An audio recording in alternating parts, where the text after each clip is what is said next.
Hello friends, welcome cricket. তো বন্ধুরা, আজকের দিনের কিন্তু এটা 3 নম্বর ভিডিও। হ্যাঁ, কেননা একটা চরম একটা আকর্ষণীয় নিউজ, একটা ক্ষতিকর নিউজ কিন্তু টিম ইন্ডিয়ার তরফ থেকে বেরিয়ে এসেছে। সেই নিউজটা আমি তোমাদের এই ভিডিওতে জানিয়ে দেবো। তো এই ভিডিওটা কিন্তু সেই তিলক বর্মাকে নিয়ে।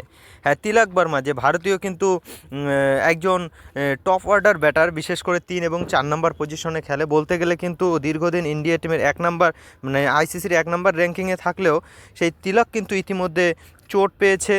তার কিন্তু তোমার টেস্টিকুলারে অস্ত্রোপচার করা হয়েছে এবং বিসিসিআই নিশ্চিত করছে যে প্রথম 3টি ম্যাচ, মানে 21, 23 এবং 25, 3টি টি20 ম্যাচ 21 তারিখ হবে, 23 তারিখ এবং 25 তারিখ, সেই ম্যাচগুলো কিন্তু অনুপস্থিত থাকবে এবং শেষ 2টি ম্যাচে সম্ভবত সে ফিরতে পারে এমনটা আশা করা হচ্ছে।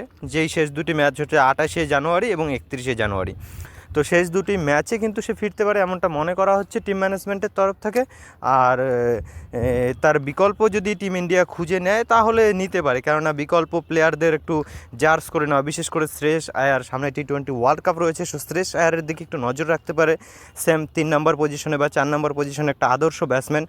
যথারীতি কিন্তু আমরা তোমার যদি দেখি বিজয় হাজারে কিন্তু একটা ওডিআই ফরম্যাটে দুরন্ত টি20 স্ট্রাইকে আমরা ব্যাটিং করতে দেখতে পেয়েছি। তো শ্রেয়স আয়ার কিন্তু মেনলি একটা ভালো ব্যাকআপ হতে পারে এবং তাকে কিন্তু দলে অন্তর্ভুক্ত করানো হতে পারে। বিসিসিআই এখনও সঠিক সিদ্ধান্ত নেয়নি, তো দেখা যাক কী হয়। তো এই আপডেটটাই দেওয়ার ছিল যে তিলক সে কিন্তু রীতিমতো টিম থেকে এখন বাইরে রয়েছে। বিসিসিআই কিন্তু সেই খবরই জানিয়েছে। তো চলো, এই ভিডিওটা এ পর্যন্ত।